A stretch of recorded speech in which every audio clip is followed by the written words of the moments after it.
Assalamualaikum warahmatullahi wabarakatuh. Halo teman-teman, selamat datang di channel kami. Terima kasih sudah setia mendukung dan menonton cerita-cerita kami. Semoga kalian semua diberi kesehatan, rezeki yang lancar, dan hati yang tenang. Jangan lupa like dan aktifkan loncengnya, agar tidak ketinggalan kisah baru dan penuh makna setiap harinya. Sekarang, mari kita mulai ceritanya. 3 tahun usia pernikahan seharusnya menjadi fase di mana fondasi rumah tangga mulai mengeras, kokoh menopang segala badai. Namun, bagi pernikahanku dan Mas Emran, tahun ketiga justru menjadi musim gugur yang meranggas. Udara di dalam rumah mewah yang kubeli dengan keringatku sendiri itu terasa semakin dingin, seolah sistem pemanasnya mati rasa. Sama seperti hati pria yang tidur di ranjangku setiap malam. Mas Emran mulai berubah. Senyumnya yang dulu selalu menyambutku sepulang kerja kini digantikan oleh tatapan kosong ke arah layar ponsel. Ada aroma parfum asing yang kerap tertinggal di kerah kemejanya, yang selalu ia dalihkan sebagai bau pelicin pakaian dari penatu. Aku, Sheila, seorang wanita yang terbiasa berpikir logis dan sistematis dalam mengelola bisnis, mencoba menepis segala kecurigaan itu dengan rasionalitas. Aku meyakinkan diriku sendiri bahwa ini hanyalah fase jenuh, bahwa kesibukan Mas Emran di kantor barunya benar-benar menyita waktu dan energinya. Hingga tibalah hari Jumat kelabu di akhir bulan itu, hari yang secara brutal merobek tabir ilusi yang susah payah kubangun. Siang itu, mentari bersinar terik, namun udara di dalam pusat perbelanjaan elit di tengah kota terasa sejuk membuai. Aku memutuskan untuk mengambil cuti setengah hari. Rencananya sederhana.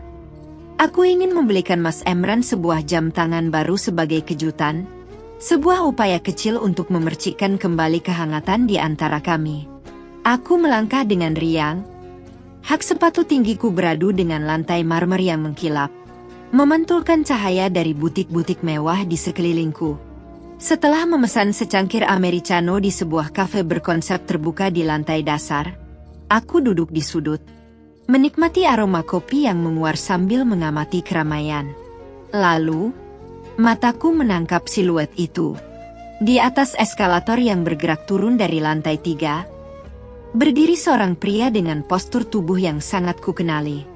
Lebar bahunya, cara berdirinya yang sedikit bersandar ke kanan, dan kemeja biru dongker yang ironisnya adalah hadiah ulang tahun dariku tahun lalu. Itu Mas Emran. Jantungku berdetak satu ketukan lebih cepat. Sebuah senyum hampir mengembang di bibirku. Berniat untuk berdiri dan memanggilnya, mengira ini adalah kebetulan yang manis.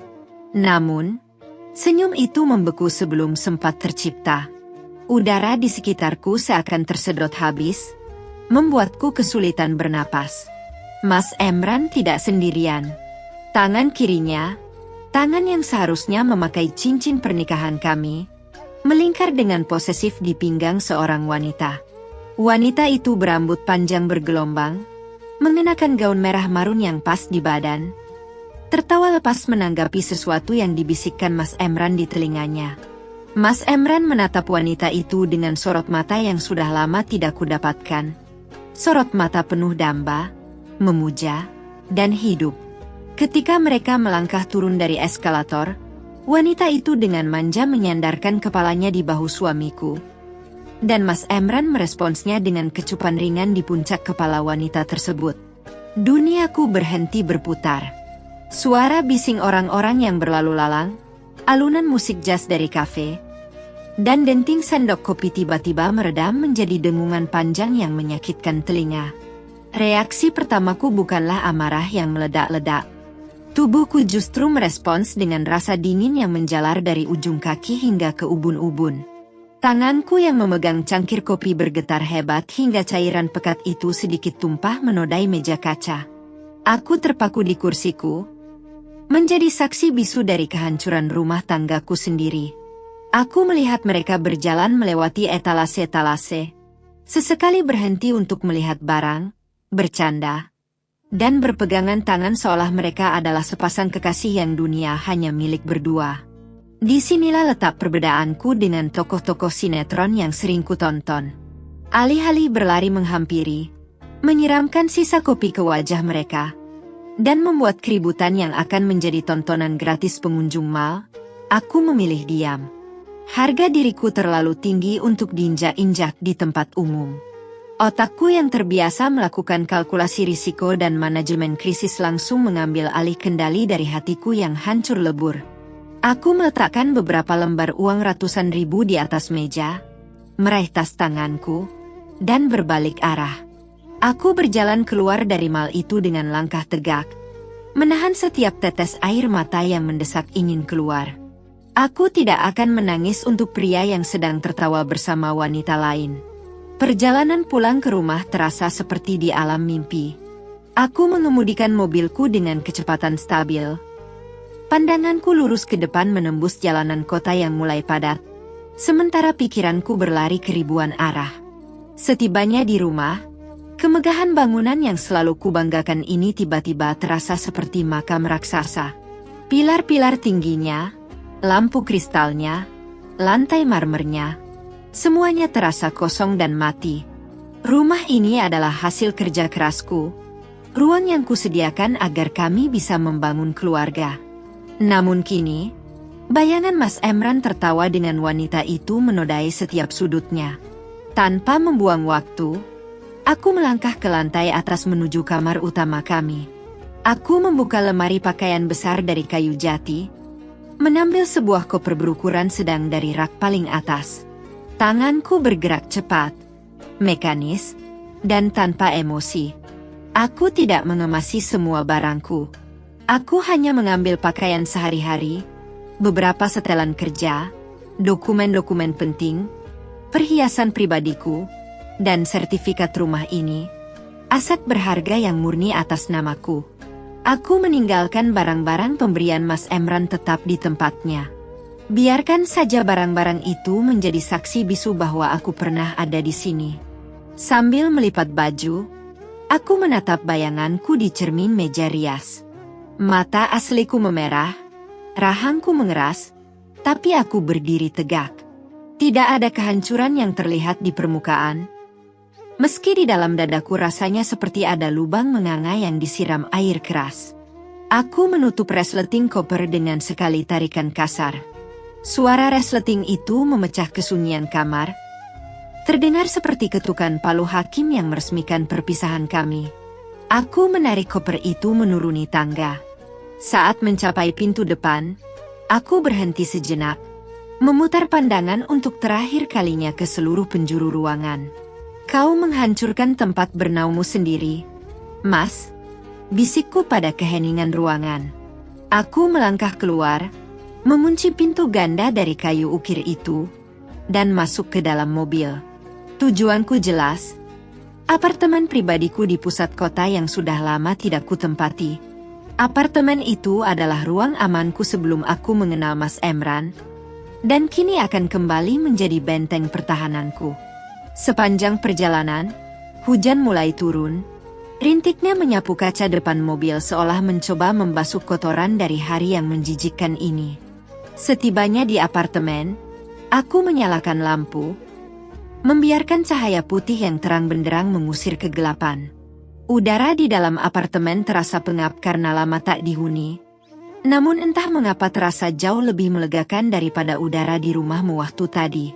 Aku meletakkan koper di sudut kamar, duduk di tepi ranjang, dan akhirnya, untuk pertama kalinya hari itu, aku membiarkan pertahananku runtuh.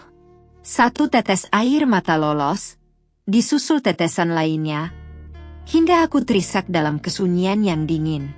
Aku menangisi waktu 3 tahun yang terbuang sia-sia, menangisi kepercayaanku yang dihianati, dan menangisi diriku sendiri yang sempat begitu bodoh dan buta.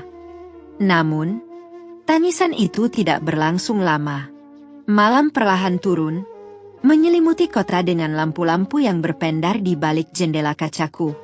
Aku meraih ponselku yang sejak tadi kuabaikan. Layarnya gelap, tidak ada notifikasi. Tidak ada panggilan tak terjawab. Mas Emran belum menyadari kepergianku. Atau mungkin dia terlalu sibuk tenggelam dalam pelukan wanita itu hingga lupa waktu. Di sudut hatiku yang paling kecil, ada sebersit harapan naif bahwa saat dia pulang ke rumah yang kosong, dia akan panik. Bahwa dia akan mencariku kemana-mana, meneleponku dengan suara bergetar penuh penyesalan, berlutut memohon ampun, dan menjelaskan bahwa semua yang kulihat adalah kesalahpahaman. Aku pergi dengan diam dan membawa martabatku, sengaja memberi ruang baginya untuk menyadari kesalahannya, membiarkan rasa kehilangannya menjadi hukuman pertama baginya. Aku duduk di kursi dekat jendela, menatap ke arah jalanan yang basah, menunggu. Jam dinding terus berdetak, merangkak dari pukul 8 malam, ke tengah malam, hingga pagi buta menyapa. Ponselku tetap membisu. Tidak ada panggilan masuk, tidak ada pesan penyesalan. Di detik itulah, sisa-sisa harapanku menguap tanpa bekas. Retakan di hatiku kini benar-benar pecah. Hancur berkeping-keping menjadi serpihan tajam yang tak lagi bisa disatukan. Penyesalan yang kutunggu dari suamiku ternyata tidak pernah ada. Kesunyian apartemen ini memberiku jawaban yang paling keras. Mas Emran tidak sekadar tersesat, ia memang telah memilih jalan untuk pergi meninggalkanku. Dan perlahan, kesedihanku membeku, mengkristal menjadi sesuatu yang baru, sesuatu yang jauh lebih dingin dan berbahaya. 2 hari 3 malam berlalu tanpa satu pun dering telepon yang memecah keheningan apartemenku. 36 jam pertama adalah masa transisi yang menyiksa, di mana sisa-sisa insting seorang istri masih mencoba mencari pembenaran atas diamnya sang suami. Mungkin dia sedang mencari kata-kata yang tepat. Mungkin dia merasa terlalu bersalah hingga tak sanggup menyapa. Namun, saat fajar hari ketiga menyingsing, menembus celah kerai vertikal kamarku dan menyorot debu-debu yang menari di udara, ilusi itu sepenuhnya menguap. Aku menyeduh kopi hitam tanpa gula, membiarkan rasa pahitnya menyapu sisa-sisa kenaifan di lidahku.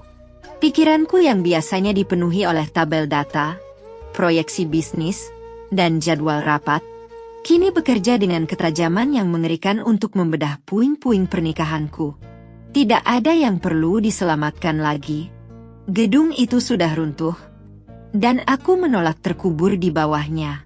Tepat pada pukul 10 pagi, ketika aku sedang berdiri menatap hiruk-pikuk lalu lintas dari balik jendela kaca raksasa di ruang tengah, benda pipi di atas meja marmer itu akhirnya bergetar. Layarnya menyala, menampilkan nama yang selama 3 tahun ini menempati urutan pertama di daftar panggilanku. Mas Emran. Dulu, melihat nama itu berkedip di layar akan membuat sudut bibirku terangkat tanpa sadar. Kini, layar itu tak ubahnya seperti nisan yang mengumumkan kematian rasa hormatku padanya. Aku membiarkan ponsel itu bergetar hingga dering ketiga, menarik napas panjang, menata detak jantungku hingga kembali pada ritme basal yang stabil, lalu menggeser tombol hijau di layar. Aku mendekatkan benda dingin itu ke telingaku, tidak mengucapkan sepatah kata pun, menunggu suara di seberang sana menyeberangi jembatan komunikasi yang telah ia bakar sendiri. Baguslah kalau kamu akhirnya sadar diri dan pergi duluan. Lah. Kalimat itu meluncur tanpa beban, tanpa basa-basi, tanpa nada penyesalan sedikit pun. Suara bariton Mas Emran yang dulu sering membisikkan janji manis di telingaku kini terdengar asing, angkuh, dan dipenuhi kepuasan diri yang menjijikkan. Tidak ada pertanyaan di mana aku berada. Tidak ada kepanikan karena istrinya menghilang dari rumah selama berhari-hari. Aku terdiam, membiarkan keheningan mengambil alih sejenak. Tanganku yang memegang ponsel mencengkeram sedikit lebih erat. Namun suaraku keluar dengan nada yang luar biasa datar, sedatar garis elektrokardiogram pasien yang sudah tak bernyawa. Apa maumu, Mas? Terdengar dengusan tawa meremehkan dari seberang saluran. Aku mau bicara jujur. Kita berdua tahu pernikahan ini sudah hambar. Kamu terlalu sibuk dengan bisnismu, dengan ambisimu. Kamu tidak pernah membuatku merasa seperti laki-laki seutuhnya di rumah itu. Kamu membuatku merasa seperti pajangan. Mas Emran memberi jeda, Dan di latar belakang, sayup-sayup kudengar suara denting gelas dan tawa manja seorang wanita. Tawa yang sama persis dengan yang kudengar di eskalator mal waktu itu. Rahangku mengeras. Lalu aku bertemu Rania. Lanjutnya, kali ini nadanya melembut, dipenuhi pemujaan yang membuat perutku mual. Dia membuatku merasa hidup. Lah, dia tahu bagaimana memperlakukan seorang suami. Dan karena kamu sudah mengambil keputusan untuk angkat kaki dari rumah, itu membuat semuanya jauh lebih mudah. Lebih mudah untuk apa? Tanyaku, memotong monolog murawannya. Otakku mulai membaca arah pembicaraan ini, tapi aku ingin mendengarnya langsung dari mulut laki-laki narsistik ini. 3 hari lagi, aku akan menggelar pernikahan dengan Rania. Kalimat itu dijatuhkan begitu saja, seperti bom waktu yang meledak di ruang hampa. Tidak ada jeda untuk berduka atas pernikahan kami yang bahkan belum resmi dibubarkan oleh negara. Dan, sambungnya dengan nada kemenangan yang memuakkan. Karena kamu sudah berbaik hati meninggalkan rumah itu, kami akan menggelar pestanya di sana. Lagi pula, kamu sudah punya apartemen ini, kan? Kamu wanita mandiri. Lah, kamu tidak butuh rumah sebesar itu hanya untuk dirimu sendiri. Anggap saja rumah itu sebagai kompensasi untuk masa mudaku yang terbuang selama 3 tahun bersamamu. Udara di sekitarku seolah membeku. Mataku membelalak pelan, menatap pantulan diriku sendiri di kaca jendela. Dia sungguh berpikir demikian. Dia membawa selingkuhannya masuk ke dalam rumah yang kubeli dari hasil memeras keringat membangun perusahaan dari nol. Rumah yang sertifikat hak miliknya murni atas namaku jauh sebelum aku mengenalnya. Dan dia berencana menggunakannya sebagai tempat untuk merayakan pengkhianatannya. Pemikiran Mas Emran begitu cacat. Begitu diliputi ilusi patriarki yang menganggap bahwa semua milik istrinya otomatis menjadi hak miliknya hanya karena dia adalah kepala keluarga. Jabatan yang bahkan tak pernah ia jalankan fungsinya secara finansial. Sesuatu meletup di dalam dadaku. Bukan tangis, bukan amarah yang meledak-ledak, melainkan sebuah geli yang tak tertahankan. Aku tertawa. Awalnya hanya kekahan pelan di ujung tenggorokan, namun perlahan berubah menjadi tawa yang lepas, nyaring, dan menggema memenuhi ruangan apartemen yang kosong. Tawa itu meluncur begitu saja, mengoyak suasana tegang yang berusaha dibangun suamiku.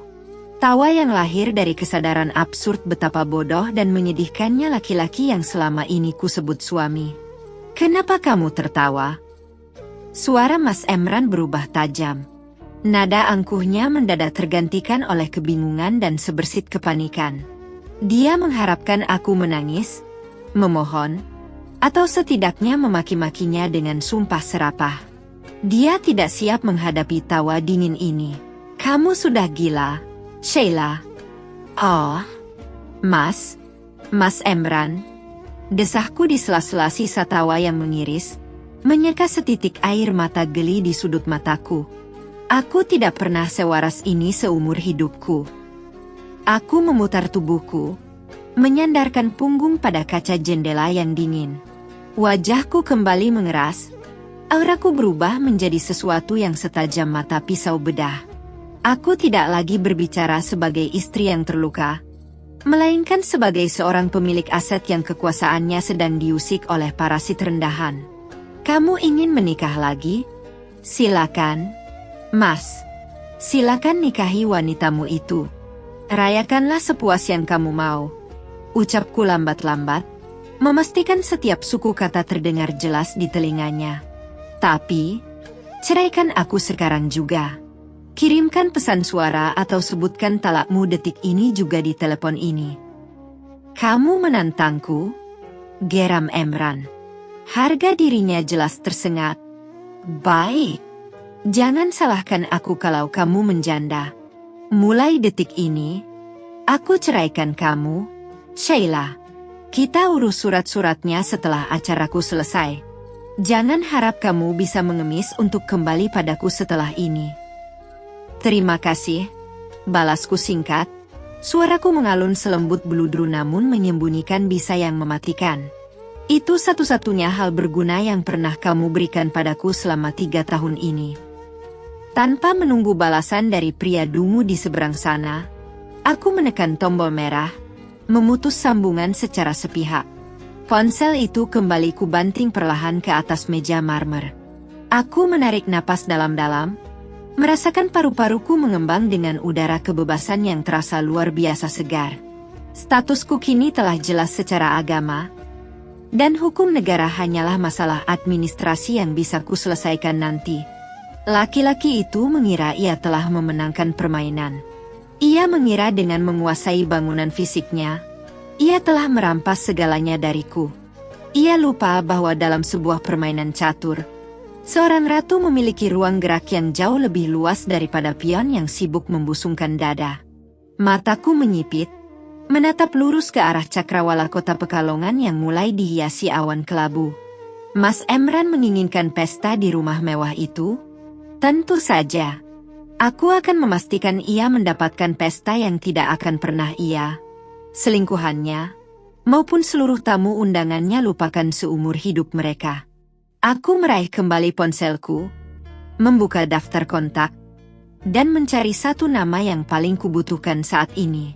Jari telunjukku menekan tombol panggil untuk Pak Broto, pengacara sekaligus orang kepercayaan yang mengurus semua aset propertiku.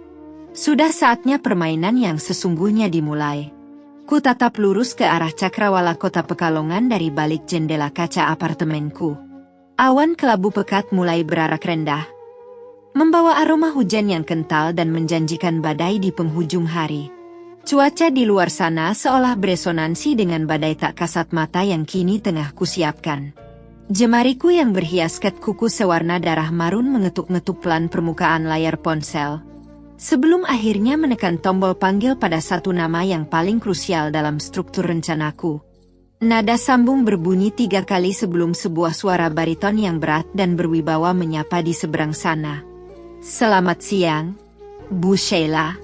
Tumben sekali Ibu menghubungi saya di jam istirahat. Ada dokumen kontrak baru yang perlu saya tinjau. Sapa Pak Broto, pengacara korporat sekaligus penasihat hukum pribadi yang telah mendampingiku membangun gurita bisnis properti dan retailku selama 5 tahun terakhir. Pria parubaya itu selalu mengedepankan efisiensi, sama sepertiku. Aku tidak membuang waktu dengan basa-basi. Selamat siang, Pak Broto. Maaf mengganggu waktu istirahat Anda. Saya punya satu instruksi darurat, dan saya butuh ini dieksekusi dengan kecepatan maksimal. Tinggalkan semua pekerjaan Anda yang lain hari ini. Terjadi jeda sejenak di seberang telepon. Pak Broto sangat mengenal nada bicaraku.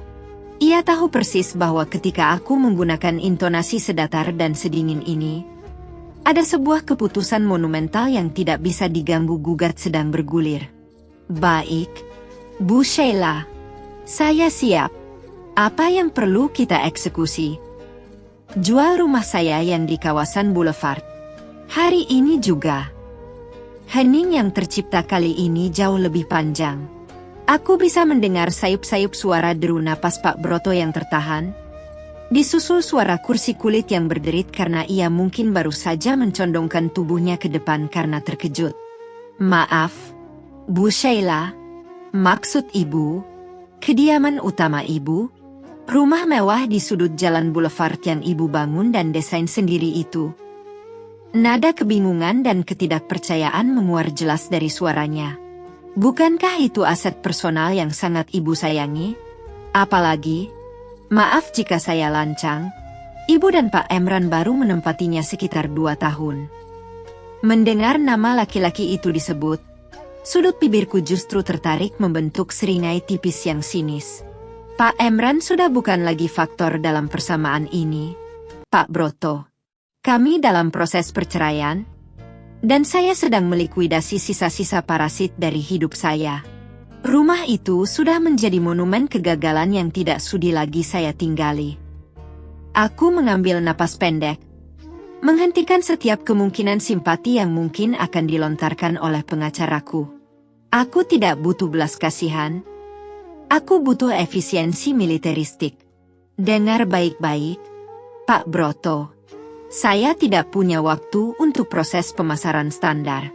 Ingatkah Anda pada grup Wijaya? Pengembang raksasa yang tahun lalu terus-menerus meneror kita dengan penawaran untuk membeli lahan rumah saya karena mereka ingin menyatukan blok tersebut untuk proyek apartemen eksklusif mereka. Tentu saja saya ingat. Bu, Pak Tirta dari grup Wijaya bahkan sempat menaikkan penawarannya 20% di atas harga pasar karena lahan ibu adalah satu-satunya puzzle yang belum mereka kuasai di blok itu. Tapi saat itu ibu menolaknya mentah-mentah. Hubungi Tirta sekarang, potongku tajam. Sambil berbicara, aku melangkah menjauhi jendela. Berjalan menuju meja kerja di sudut ruangan dan menyalakan laptopku.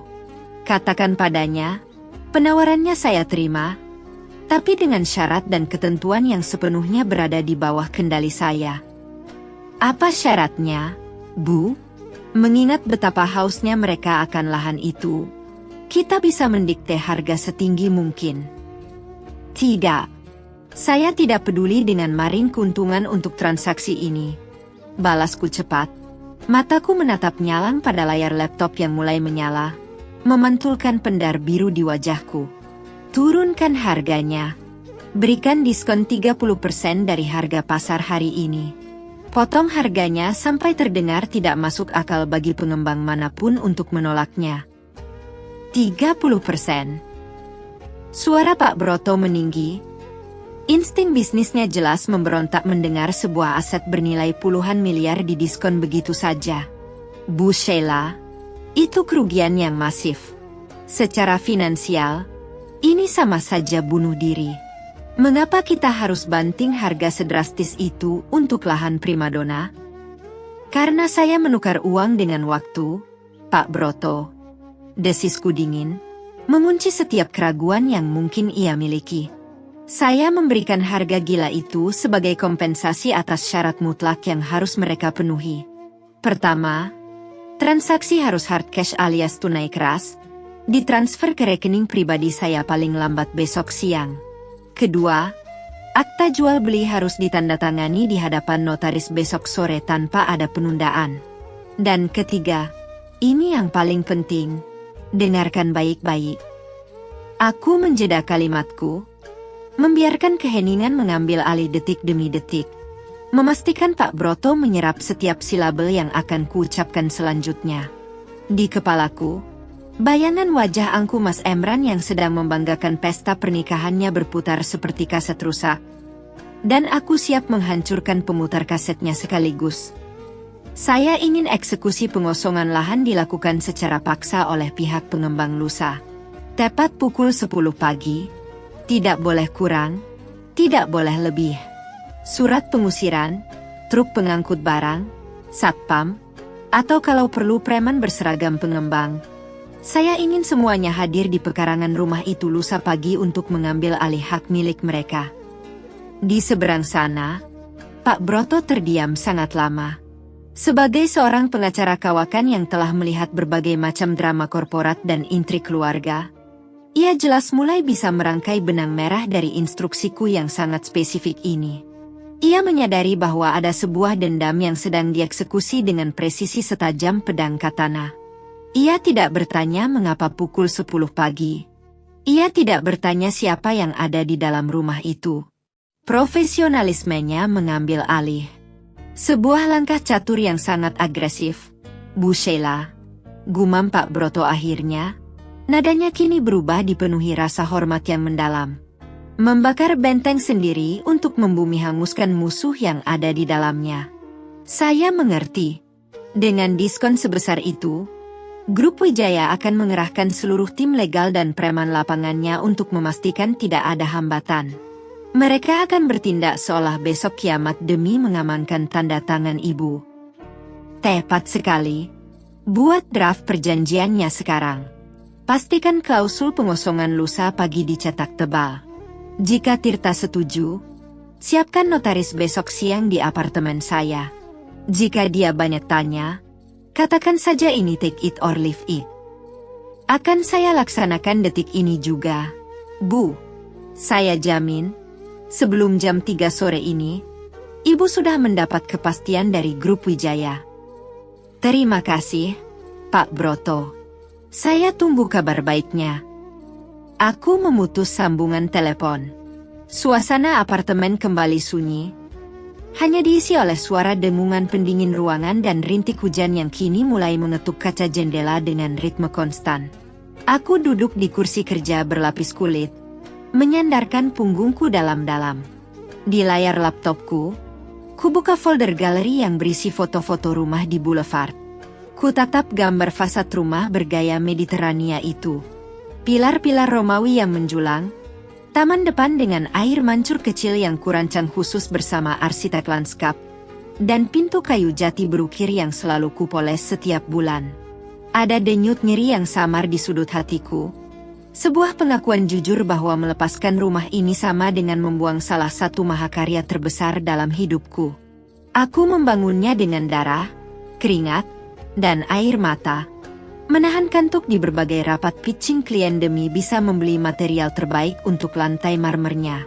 Tapi kemudian, ingatanku kembali pada percakapan telepon dengan lintah darat berkedok suami beberapa jam yang lalu. Anggap saja rumah itu sebagai kompensasi untuk masa mudaku yang terbuang selama 3 tahun bersamamu. Nyeri di hatiku seketika menguap, digantikan oleh kobaran api yang dingin dan sangat rasional.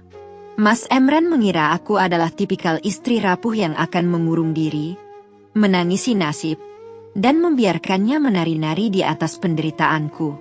Dia lupa dengan siapa dia menikah. Aku bukan wanita yang akan berdebat memperebutkan remah-remah roti. Aku adalah pemilik pabrik rotinya. Jika dia merasa berhak menggelar pesta pernikahan dengan gundiknya di dalam istanaku, maka aku akan memastikan bahwa pesta itu adalah perjamuan terakhirnya sebelum ia dilempar ke jalanan. Aku tersenyum, sebuah senyuman tipis yang sama sekali tidak mencapai mata.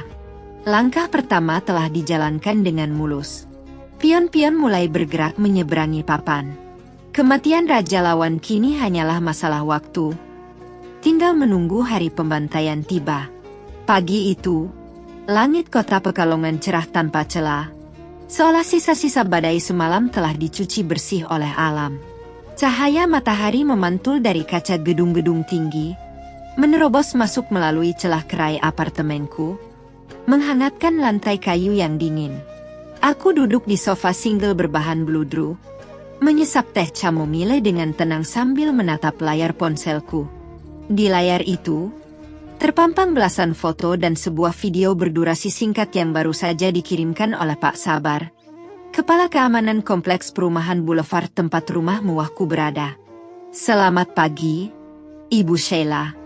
Mohon maaf mengganggu waktu Ibu. Saya hanya ingin melaporkan aktivitas ganjil di kediaman Ibu pagi ini. Bapak Emran membawa banyak sekali pekerja, truk dekorasi, dan catering. Katanya ada acara besar lusa. Apakah Ibu sudah mengetahui hal ini? Begitu bunyi pesan teks Pak Sabar yang menyertai deretan foto tersebut. Aku memperbesar salah satu foto. Terlihat jelas sebuah lengkungan janur kuning yang menjulang tinggi, dirangkai dengan gaya klasik yang mewah, dipasang tepat di gerbang besi tempat rumahku. Di foto lainnya, tampak beberapa pekerja sedang sibuk mendirikan kerangka tenda putih raksasa berlapis kain satin di atas hamparan rumput taman depanku yang biasanya kurawat dengan sangat hati-hati. Truk-truk dari sebuah floris ternama di kota ini tampak menurunkan ratusan tangkai mawar putih, lili, dan anggrek.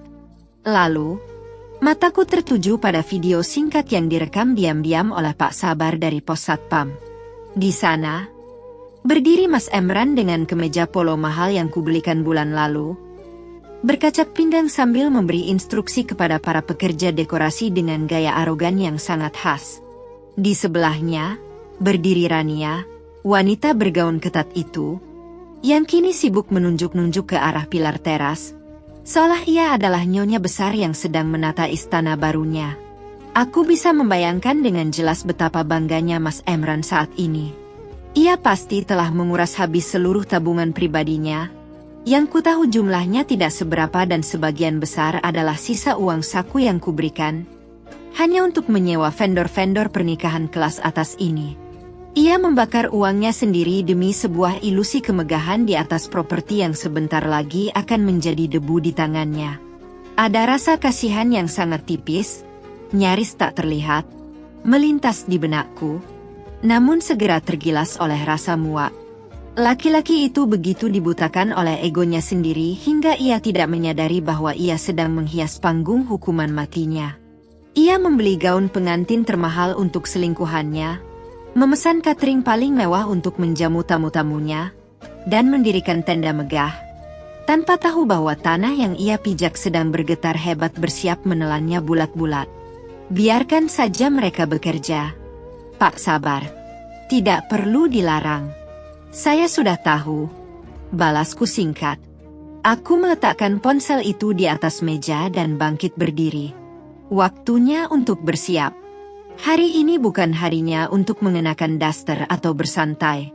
Hari ini adalah hari eksekusi.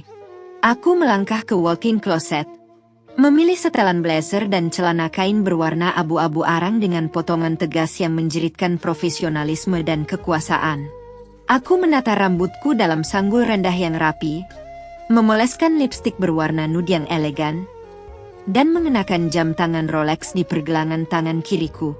Saat aku menatap cermin, tidak ada jejak istri yang dihianati di sana.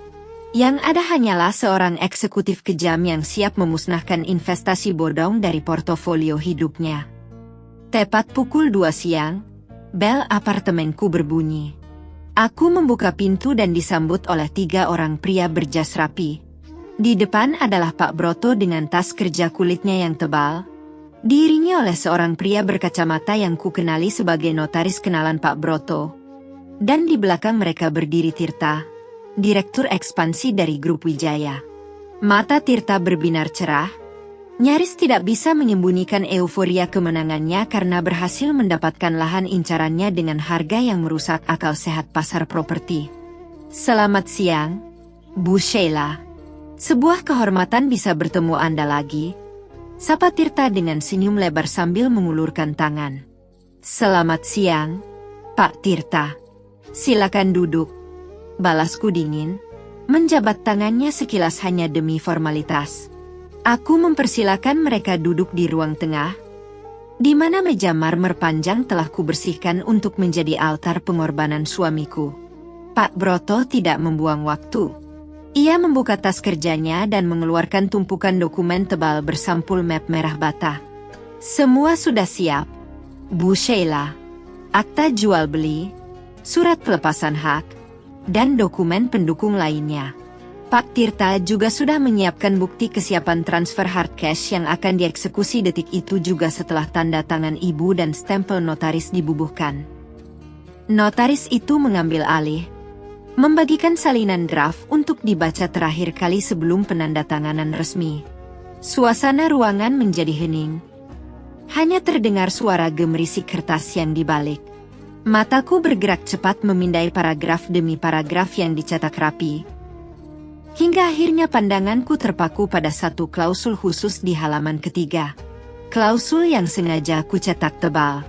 Pihak kedua, pembeli, diberikan hak penuh dan mutlak untuk melakukan pengosongan lahan secara paksa tanpa syarat apapun. Efektif berlaku dalam waktu 48 jam. 48 jam, terhitung sejak penandatanganan dokumen ini. Tirta berdeham pelan, menyela keheningan.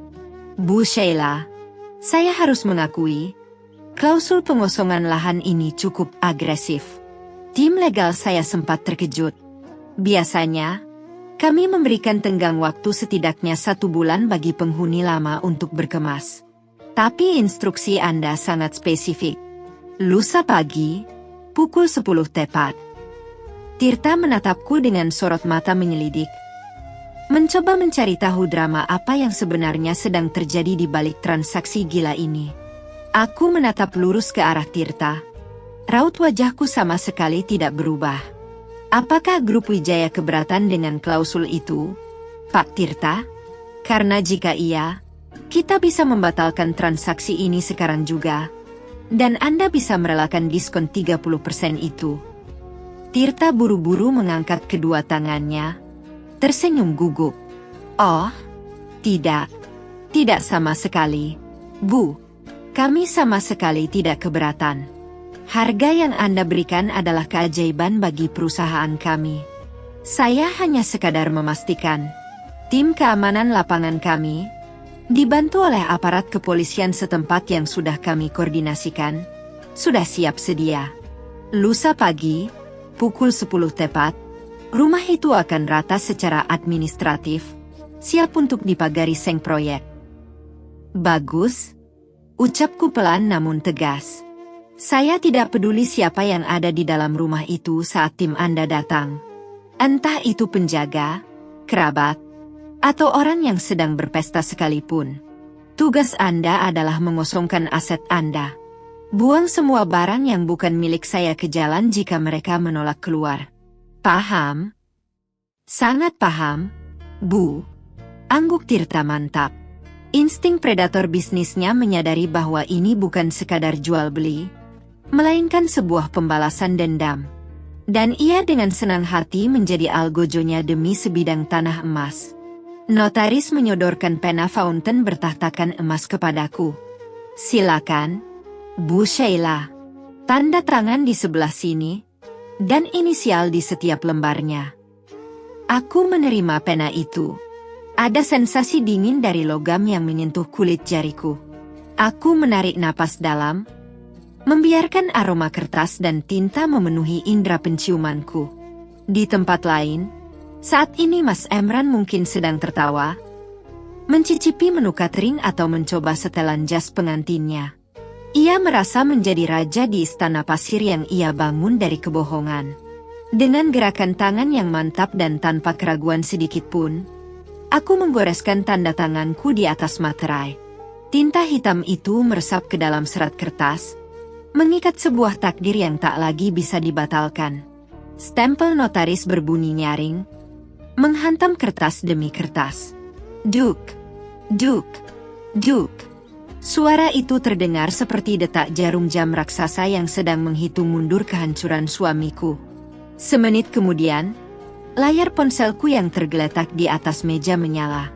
Sebuah notifikasi dari aplikasi perbankan prioritas muncul, menampilkan deretan angka fantastis yang baru saja masuk ke rekeningku.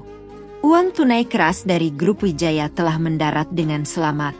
Transaksi selesai, ucap notaris sambil merapikan dokumen.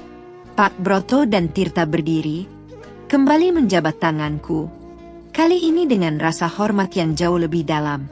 Setelah mereka berpamitan dan pintu apartemen tertutup rapat, aku kembali sendirian di ruang tengah. Aku melangkah ke arah jendela, menatap ke arah luar di mana matahari mulai bergerak turun. Aku menyilangkan tangan di dada, tersenyum miring.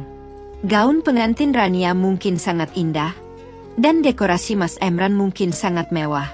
Tapi mereka lupa satu hukum alam yang paling mendasar. Seindah apapun sebuah pesta, ia tidak akan bisa menahan laju mesin buldoser. 48 jam dari sekarang. Hitung mundur telah dimulai. Waktu bergulir memakan sisa-sisa jam yang mengantarkan kita pada pagi hari yang sangat cerah di kota Pekalongan. Langit biru membentang tanpa selembar awan pun yang berani menutupi sinar matahari. Seolah semesta sengaja menyorotkan lampu panggung paling terang ke arah kediaman di sudut jalan boulevard itu.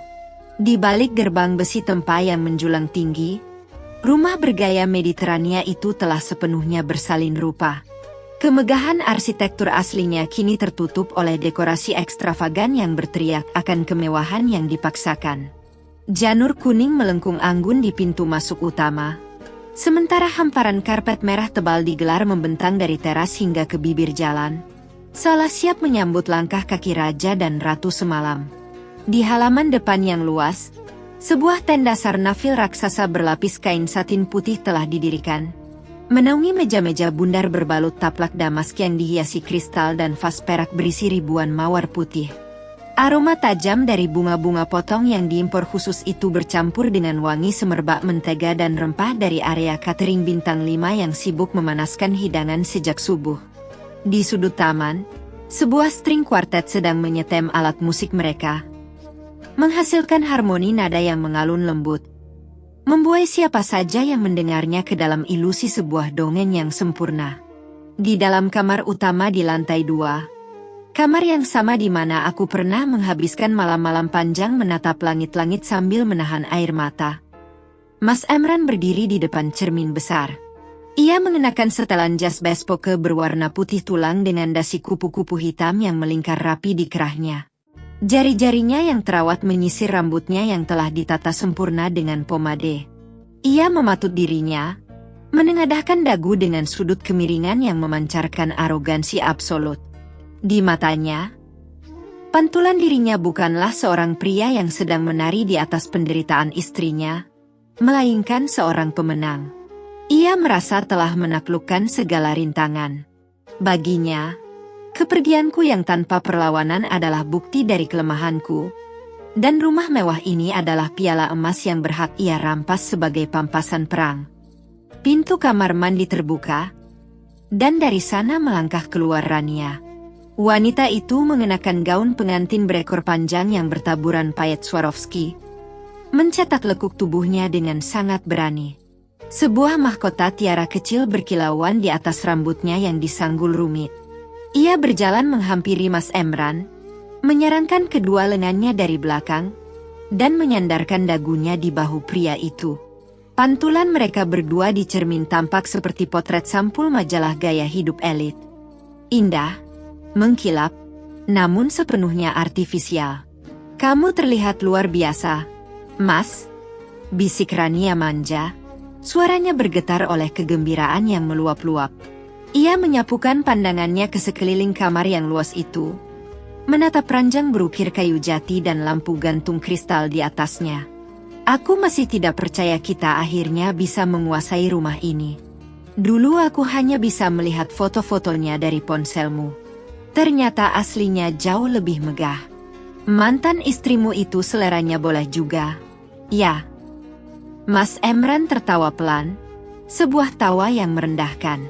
Ia berbalik dan menangkup wajah Rania. "Selera mungkin dia punya, sayang. Tapi dia tidak punya kemampuan untuk mempertahankannya. Wanita karir yang gila kerja seperti dia lupa bahwa kodratnya adalah melayani suami. Pada akhirnya, semua jerih payahnya, istana yang ia bangun ini, jatuh ke tangan wanita yang jauh lebih pantas menjadi ratunya. Hari ini, kita resmikan semuanya. Rumah ini, hidup baru kita, tanpa ada lagi bayang-bayang Sheila." Mereka berciuman singkat, merayakan kemenangan ilusioner mereka, sebelum akhirnya melangkah keluar dari kamar. Mereka menuruni tangga pualam yang melingkar itu dengan langkah anggun, diiringi tatapan kagum dari para kerabat dan sahabat terdekat yang sudah mulai memadati area dalam rumah. Prosesi akad nikah telah dilangsungkan 1 jam yang lalu di ruang keluarga. Dan kini saatnya mereka menyambut gelombang tamu resepsi yang terus mengalir masuk. Jarum jam di dinding menunjuk ke angka pukul 9.30 pagi. Suasana pesta perlahan mencapai puncaknya. Alunan musik klasik Kennen Inde dari Johann Pachelbel mengudara, berpadu dengan suara tawa renyah, denting gelas sampanye yang saling bersulang, dan gemerisik kain sutra dari para tamu undangan yang berlalu lalang. Mas Emran berdiri di tengah-tengah karpet merah, menyalami rekan-rekan bisnisnya. Sebagian besar adalah relasi yang sebenarnya ia kenal melaluiku, dengan dada membusung. Ia memamerkan rumah itu seolah setiap batu batanya ia susun dengan tangannya sendiri. Rania berada di sisinya, tersenyum lebar hingga pipinya memerah, menerima setiap pujian atas kecantikan dan kemegahan pestanya dengan rasa bangga yang menyilaukan. Semuanya berjalan persis seperti naskah drama yang ditulis oleh ego Mas Emran. Sempurna, tanpa celah, hingga jarum jam bergeser ke angka pukul 9.55 pagi. Di luar gerbang perumahan Boulevard, langit yang cerah mendadak dirobek oleh suara deru mesin diesel yang berat dan kasar. Getaran halus mulai merambat dari aspal jalanan, menjalar ke dinding-dinding pagar perumahan. Petugas valet yang sedang sibuk memarkirkan mobil mewah para tamu undangan mendadak menghentikan aktivitas mereka. Mereka menoleh ke arah jalan raya, Dahi mereka berkerut kebingungan melihat pemandangan yang sama sekali tidak lazim.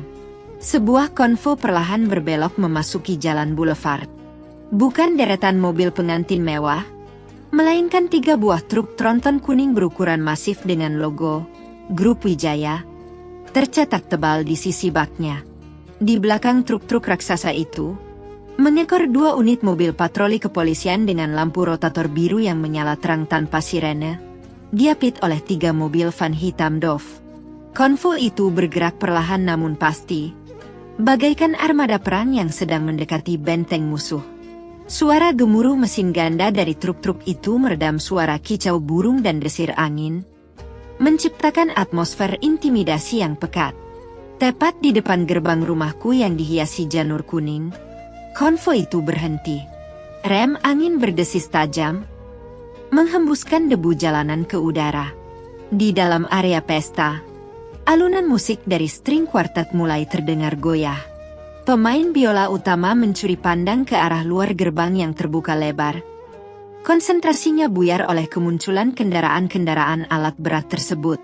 Suara bising dari luar mulai mencuri perhatian para tamu. Tawa dan obrolan perlahan mereda, digantikan oleh bisik-bisik kebingungan. Beberapa tamu yang sedang berdiri di dekat area prasmanan meletakkan piring mereka, melongo ke arah jalan untuk melihat apa yang sedang terjadi.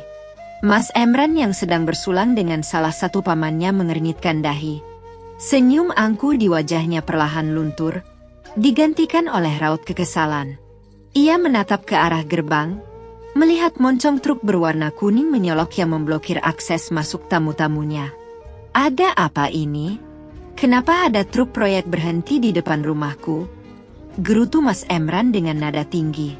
Ia meletakkan gelasnya di atas nampan seorang pelayan yang kebetulan lewat, lalu menoleh pada Rania.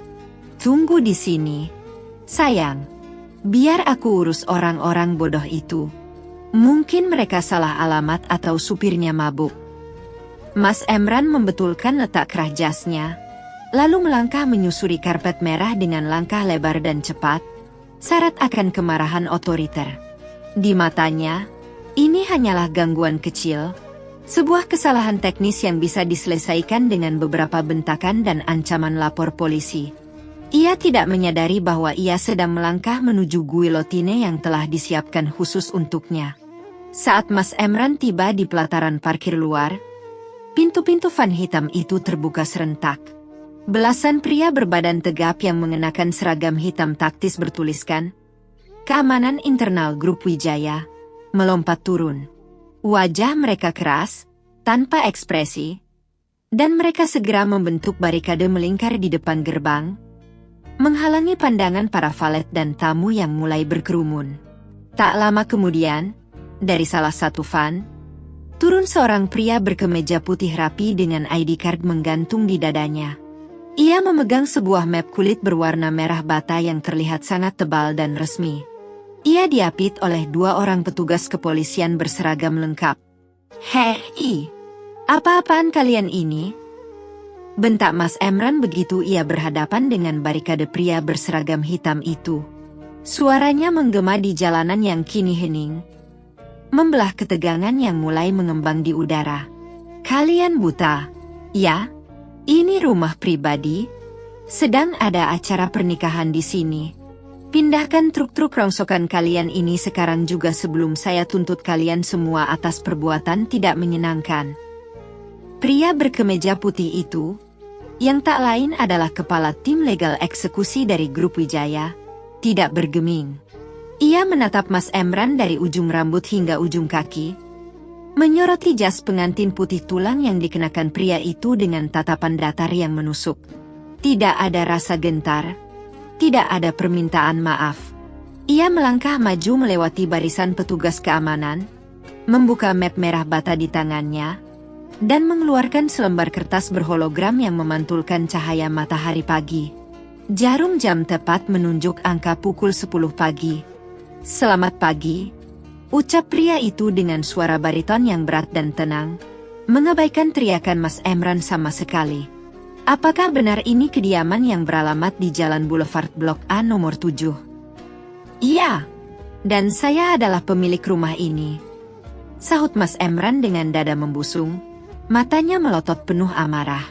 Sekarang angkat kaki dari properti saya. Pria dari tim legal itu tersenyum tipis, sebuah senyuman formalitas yang dingin. Ia mengangkat kertas di tangannya tinggi-tinggi, menunjukkannya tepat di depan wajah Mas Emran. Maaf, Bapak, Anda keliru, ucap pria itu tegas. Suaranya dikeraskan agar terdengar oleh para tamu yang kini berdiri mematung di teras rumah. Berdasarkan Akta Jual Beli Nomor 45 AJB Not 11 2026 yang disahkan kemarin sore, tanah dan bangunan di atas lahan ini telah sepenuhnya menjadi hak milik sah dari PT Grup Wijaya Land. Udara di sekitar Mas Emran mendadak seakan tersedot habis. Matanya membelalak, menatap lambang burung Garuda dan stempel notaris yang tercetak jelas di atas kertas itu. Pria itu melanjutkan kalimatnya, membacakan putusan dengan nada yang terdengar seperti ketukan palu algojo. Berdasarkan klausul pasal 7 dalam perjanjian tersebut, pihak kami memiliki hak mutlak untuk melakukan pengosongan lahan secara paksa pada hari ini, pukul 10 pagi. Waktu Anda sudah habis. Silakan hentikan acara ini dan tinggalkan properti kami sekarang juga, sebelum tim kami yang mengeluarkan Anda dan seluruh barang Anda secara paksa ke jalan raya.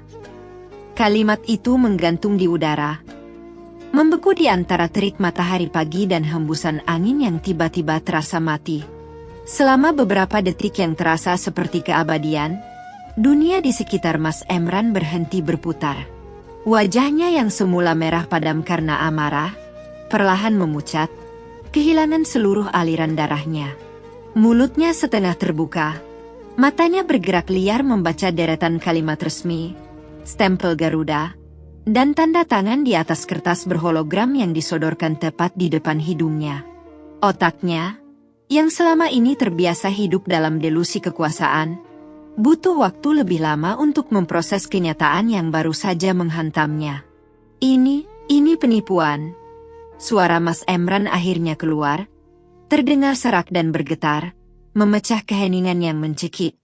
Ia mencoba merebut map merah itu, namun pria berkemeja putih dari tim legal Grup Wijaya dengan sigap menarik tangannya ke belakang. Kalian pasti komplotan penipu. Rumah ini milik istri saya.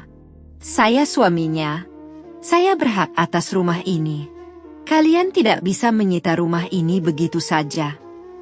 Pria dari tim legal itu menatap Mas Emran dengan tatapan kasihan yang teramat sangat dingin. Tatapan yang biasanya diberikan kepada serangga sebelum diinjak. Bapak Emran, hukum tidak peduli pada delusi Anda.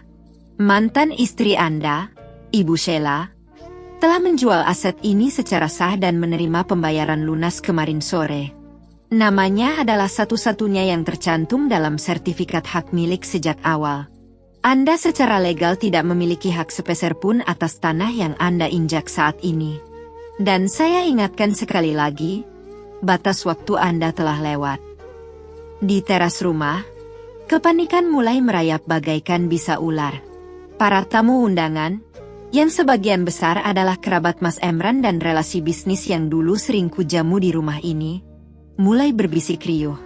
Suara denting garpu yang dijatuhkan ke piring, gumaman syok, dan langkah kaki gelisah menciptakan simfoni kekacauan. Rania, yang menyadari keributan di luar semakin membesar, berlari kecil dengan susah payah mengangkat gaun pengantinnya yang berekor panjang dan berat. Tiara di kepalanya sedikit miring, menghancurkan citra ratu elegan yang mati-matian ia bangun sejak pagi. Mas Emran, ada apa ini? Jerit Rania saat ia sampai di sebelah suaminya. Matanya membelalak ngeri melihat deretan pria berbadan tegap berseragam hitam dan truk-truk kuning raksasa yang memblokir jalan. Kenapa ada polisi? Mereka siapa? Mas Emran tidak menjawab. Mulutnya terkunci rapat. Tubuhnya gemetar menahan campuran antara rasa malu yang luar biasa dan ketidakberdayaan yang menggerogoti harga dirinya. Melihat tidak ada niat kooperatif dari penghuni liar di hadapannya, Ketua Tim Legal Grup Wijaya melirik jam tangannya. Pukul 10.02 waktu Indonesia Barat. Ia mengangguk singkat ke arah Komandan Regu Keamanan. Itu adalah aba-aba yang ditunggu-tunggu. Maju. Kosongkan area depan. Bongkar semua tenda dan keluarkan barang-barang. Teriak Komandan Regu dengan suara menggelegar. Belasan pria berseragam hitam itu bergerak serentak bagaikan mesin penuai.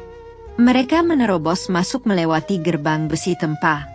Hal pertama yang menjadi korban adalah janur kuning kebanggaan Mas Emran. 2 orang petugas menarik kerangka bambu itu dengan kasar hingga melengkung patah, menumbangkannya ke atas aspal dengan suara gemuruh yang menyayat hati. Daun-daun kelapa muda yang dirangkai indah itu hancur terinjak-injak sepatu Lars tebal. Jeritan ngeri meledak dari para tamu wanita. Rania menjerit histeris, menutupi mulutnya dengan kedua tangan yang dihiasi sarung tangan renda putih. Petugas keamanan menyebar ke seluruh penjuru halaman. Beberapa dari mereka mulai mencabut tiang-tiang penyangga tenda Sarnafil, membuat atap kain satin putih itu bergoyang hebat dan meruntuhkan lampu-lampu hias yang menggantung di bawahnya. Vas-vas kristal berisi mawar putih impor digeser kasar dari meja. Beberapa di antaranya jatuh berdebum ke atas rumput, memecahkan belingnya dan menumpahkan air kemana-mana. Petugas catering berlarian panik menyelamatkan nampan-nampan pemanas makanan sebelum tenda itu benar-benar diturunkan paksa. Berhenti! Hentikan semua ini. Kalian gila. Mas Emran meraung putus asa. Ia menerjang maju, mencoba mendorong salah satu petugas keamanan yang sedang melipat karpet merah. Namun pria berbadan tegap itu bahkan tidak goyah. Dengan satu dorongan ringan ke dada Mas Emran, suamiku itu terhuyung ke belakang dan nyaris jatuh terduduk di atas sisa-sisa bunga mawar yang berserakan.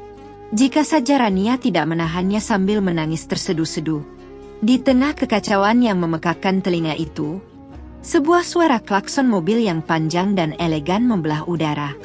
Dari balik deretan truk tronton kuning yang memblokir jalan, sebuah mobil sedan Mercedes-Benz S-Class hitam pekat meluncur pelan dan berhenti tepat di bibir gerbang yang kini telah terbuka lebar. Kaca filmnya yang gelap gulita menyembunyikan siapapun yang berada di dalamnya. Namun kehadirannya memancarkan aura otoritas yang membuat beberapa petugas keamanan dan tamu undangan menghentikan aktivitas mereka sejenak. Pintu penumpang bagian belakang terbuka. Sepasang sepatu hak tinggi berwarna merah darah melangkah keluar, menapak mantap di atas aspal jalanan. Aku berdiri tegak, merapikan letak blazer abu-abu arang yang kukenakan. Kacamata hitam berbingkai tajam menutupi sebagian wajahku, menyembunyikan kilat kepuasan yang menyala-nyala di mataku. Udara di sekitarku terasa mendadak hening. Hembusan angin menyapu anak rambutku yang disanggul rapi. Dengan langkah tenang dan terukur, seolah aku sedang berjalan di atas catwalk dan bukannya di tengah zona penggusuran, aku melangkah memasuki pekarangan rumah itu. Kerumunan tamu di teras kontan terbelah. Mata mereka membelalak lebar. Beberapa kerabat Mas Emran yang mengenaliku menutup mulut mereka karena terkejut. Bisik-bisik namaku mulai terdengar, menyebar bagaikan api di padang ilalang kering. Itu Sheila. Ya Tuhan, istri aslinya datang. Bukannya ini rumah dia? Aku mengabaikan mereka semua. Pandanganku terkunci lurus pada 2 sosok manusia menyedihkan yang berdiri mematung di ujung sisa karpet merah. Rania yang menangis dengan maskara luntur menodai pipinya, dan Mas Emran yang wajahnya kini pucat pasi bagaikan mayat hidup. Jas pengantinnya yang mahal kini tampak kusut dan kotor oleh debu. Ketika jarak kami hanya tersisa 2 meter, aku berhenti. Aku melepas kacamata hitamku dengan gerakan pelan, menatap Mas Emran dengan mata telanjang. Tidak ada amarah di mataku. Tidak ada kesedihan. Hanya ada kekosongan es yang membekukan. Es? Sheila? Suara Mas Emran nyaris tak terdengar. Tenggorokannya seakan tercekat oleh batu kerikil. Matanya memancarkan campuran antara teror yang luar biasa dan kebingungan yang absolut. Apa yang kamu lakukan? Aku sudah bilang, Mas. Ucapku dengan suara yang tidak terlalu keras. Namun artikulasinya begitu tajam hingga memotong kebisingan di sekitar kami. Silakan nikahi wanitamu. Rayakanlah sepuas yang kamu mau. Tapi aku tidak pernah bilang kamu boleh merayakannya di atas propertiku. Kamu menjual rumah ini? Desis Mas Emran. Urat-urat di lehernya menonjol menahan amarah yang kembali memuncak di tengah rasa malunya. Kamu gila. Ini rumah kita. Di mana hatimu, Sheila? Mempermalukan suamimu sendiri di depan semua orang di hari pernikahannya. Aku tertawa. Tawa yang sama dinginnya dengan saat ia meneleponku 3 hari yang lalu. Rumah kita? Jangan membuatku mual. Mas, ini rumahku. Dibeli dengan uangku. Atas namaku. Kamu hanyalah parasit yang menumpang hidup, tidur di ranjangku, memakan makananku, lalu membawa gundikmu masuk ke dalamnya saat aku pergi. Jika ada yang mempermalukanmu hari ini, itu adalah kebodohan dan keserakahanmu sendiri. Pandanganku beralih pada Rania. Wanita itu gemetar hebat, mencengkeram lengan Mas Emran seakan nyawanya bergantung pada pria itu.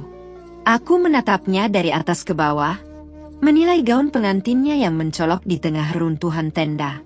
Gaun yang sangat cantik, Rania. Pujiku dengan nada sarkasme yang kental. Sayang sekali, laki-laki yang menjanjikanmu istana ini ternyata bahkan tidak punya cukup uang untuk menyewa gedung pernikahan, apalagi memberimu tempat tinggal. Mulai detik ini, suamimu adalah seorang gelandangan.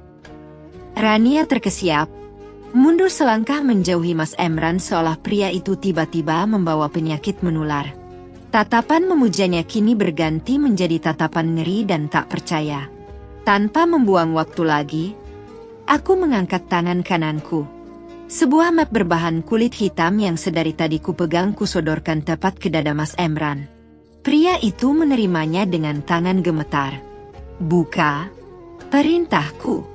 Dengan napas memburu, Mas Emran membuka map tersebut. Di dalamnya terdapat 2 dokumen penting. Di sebelah kiri adalah salinan asli akta gugatan cerai yang telah didaftarkan ke Pengadilan Agama lengkap dengan nomor perkaranya. Di sebelah kanan, sebuah surat pengusiran resmi yang ditandatangani oleh pihak kepolisian dan direksi Grup Wijaya, menyatakan bahwa Mas Emran diwajibkan angkat kaki dengan pakaian yang melekat di badannya detik itu juga. Sementara seluruh barang pribadinya akan dibuang ke jalan raya. Surat cerainya sedang diproses.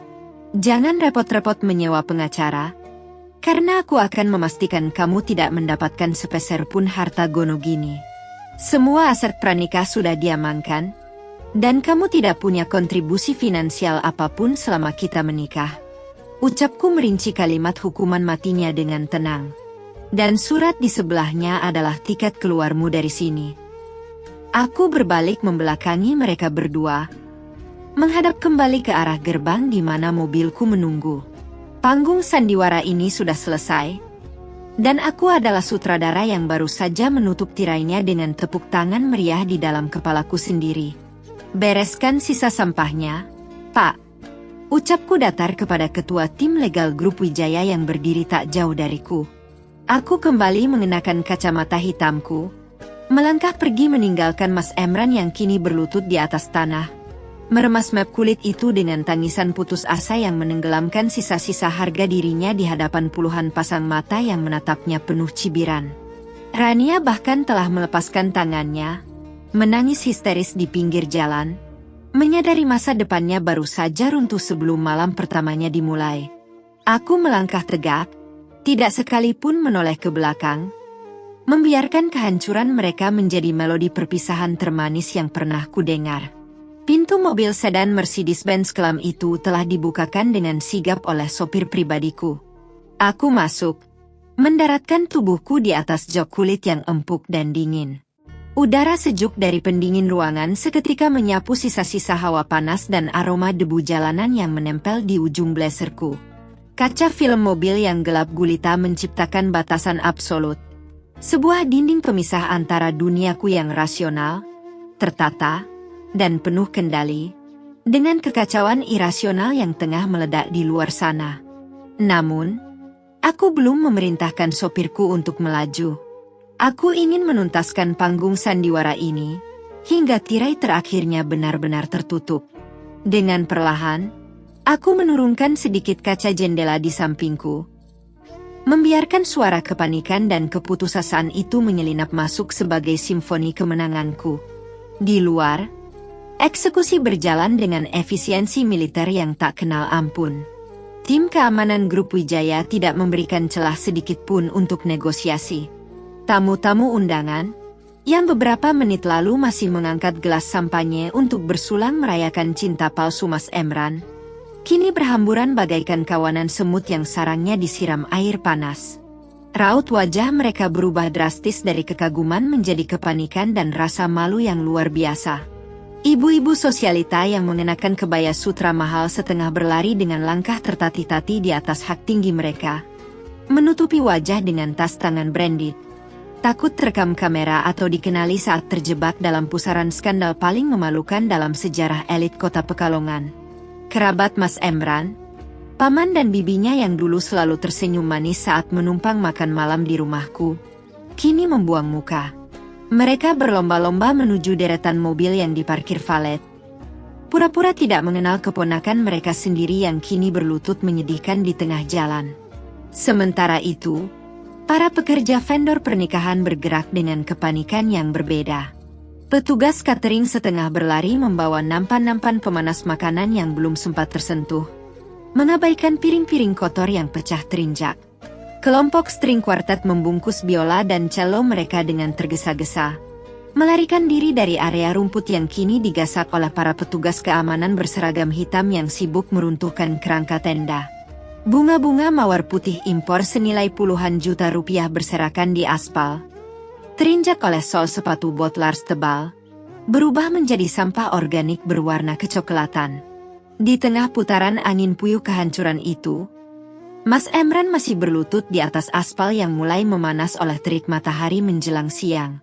Tangannya mencengkeram erat map kulit berisi dokumen perceraian dan surat pengusiran itu, meremasnya hingga buku-buku jarinya memutih pasi. Setelan jas bespoke putih tulang yang ia banggakan tadi pagi kini telah kehilangan kejayaannya. Ujung lengannya kotor oleh debu jalanan, lututnya bernoda tanah dan sisa air dari vas bunga yang pecah, dan dasi kupu-kupunya miring berantakan.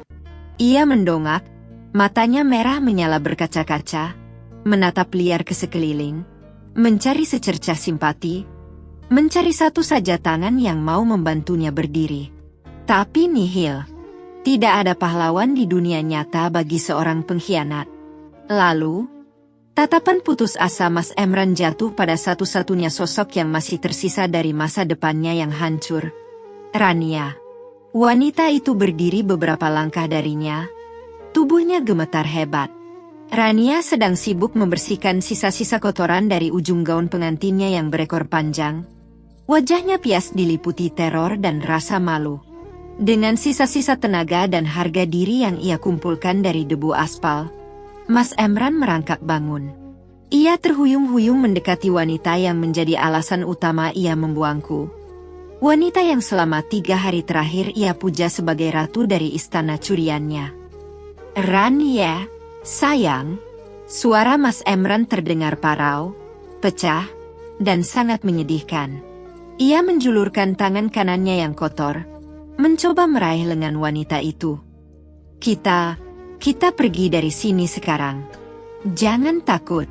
Kita sewa hotel bintang 5 dulu. Besok pagi-pagi sekali aku akan hubungi pengacara paling hebat di kota ini. Aku akan tuntut Sheila habis-habisan. Rumah ini milikku juga. Kita pasti bisa memenangkannya kembali dan mengambil hak kita. Rania mundur selangkah, menepis tangan Mas Emran dengan kasar, seolah sentuhan pria itu membawa penyakit menular yang menjijikkan. Wajah cantiknya yang tadi pagi memancarkan pesona manja dan penuh puja, kini terdistorsi menjadi topeng kemarahan, kebencian, dan rasa jijik yang luar biasa mendalam. Ilusi masa depannya yang bergelimang harta baru saja dihancurkan secara brutal di depan matanya. Hak kita? Hak apa yang kamu bicarakan, Emran? jerit Rania dengan suara melengking. Urat-urat di leher jenjangnya menonjol keluar. Ia tidak lagi peduli pada puluhan pasang mata security yang menonton pertengkaran mereka. Kamu dengar sendiri kata pengacara sialan itu tadi. Kamu tidak punya hak sepeser pun. Rumah ini bukan milikmu. Dan kamu tidak punya uang untuk menyewa pengacara hebat manapun. Kamu menipuku, bajingan. Aku tidak menipumu, Rania. Percayalah padaku. Sheila yang jahat. Dia yang merencanakan semua ini dari awal untuk menjebakku. Mas Emran mencoba membela diri. Suaranya melengking panik. Air mata keputusasaan mulai membasahi pipinya yang kotor oleh debu. Tolong, Rania.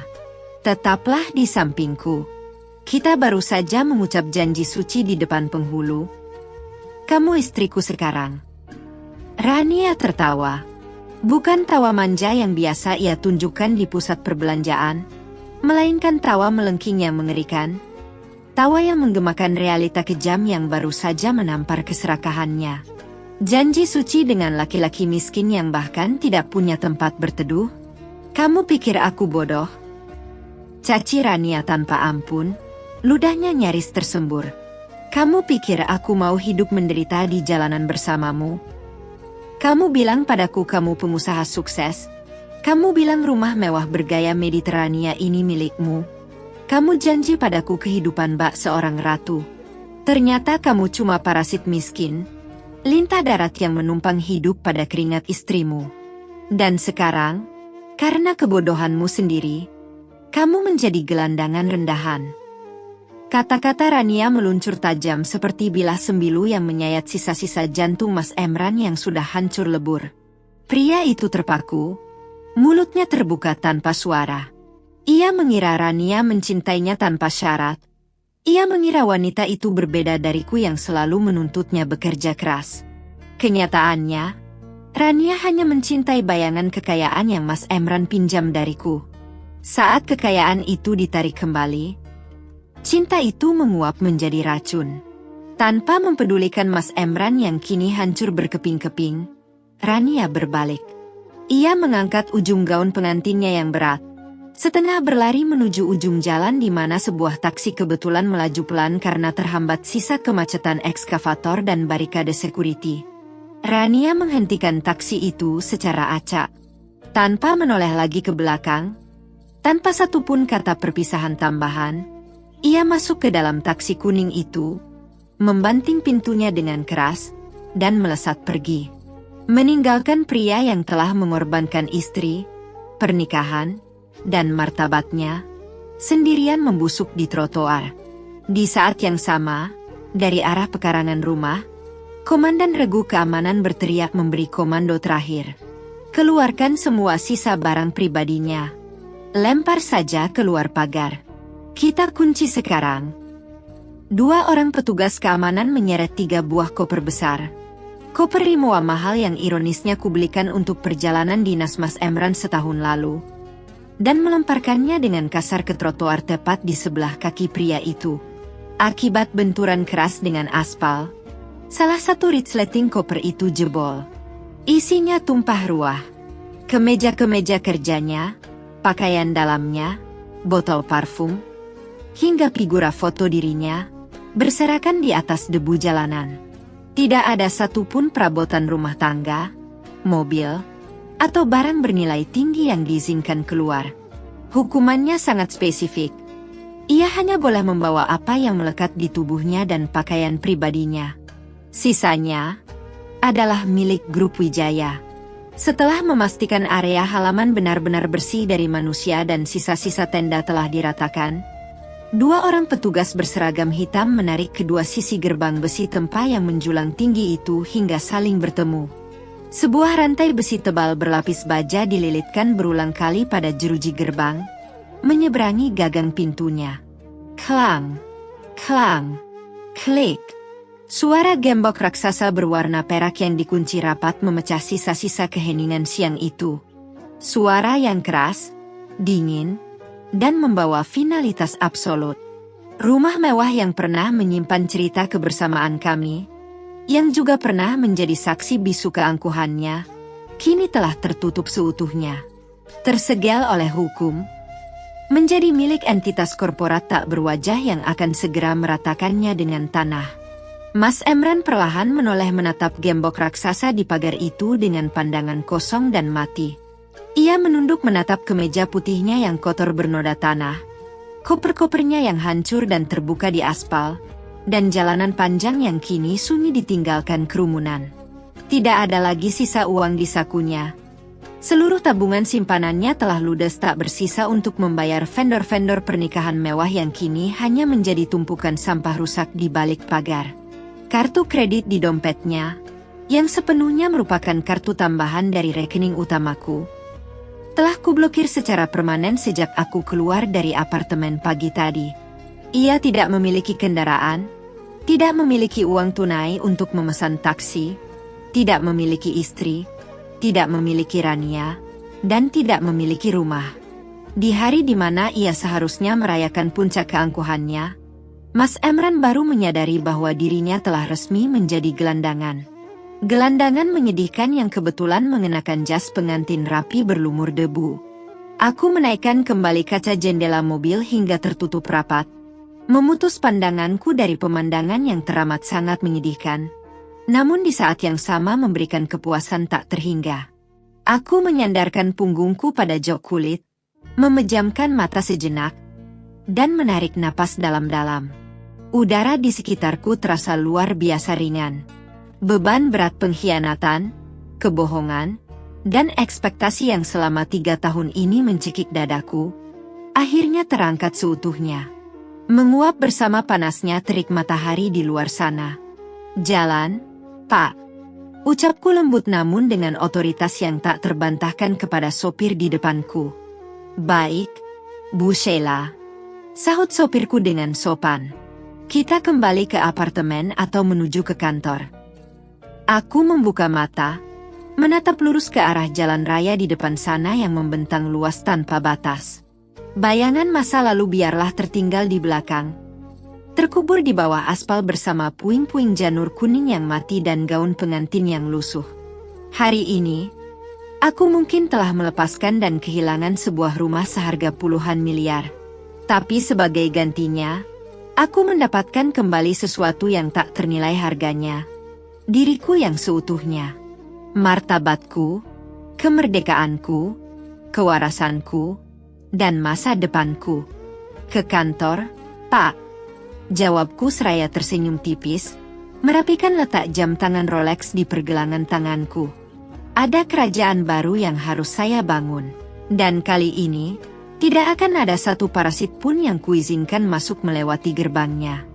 Mobil sedan Mercedes hitam kelam itu melaju tenang dan mulus, meninggalkan jalan boulevard, meninggalkan pria hina di pinggir trotoar itu untuk menghadapi neraka konsekuensi dari setiap kebohongan yang ia tanam sendiri. Drama menyedihkan ini telah usai, dan kehidupan baruku baru saja dimulai.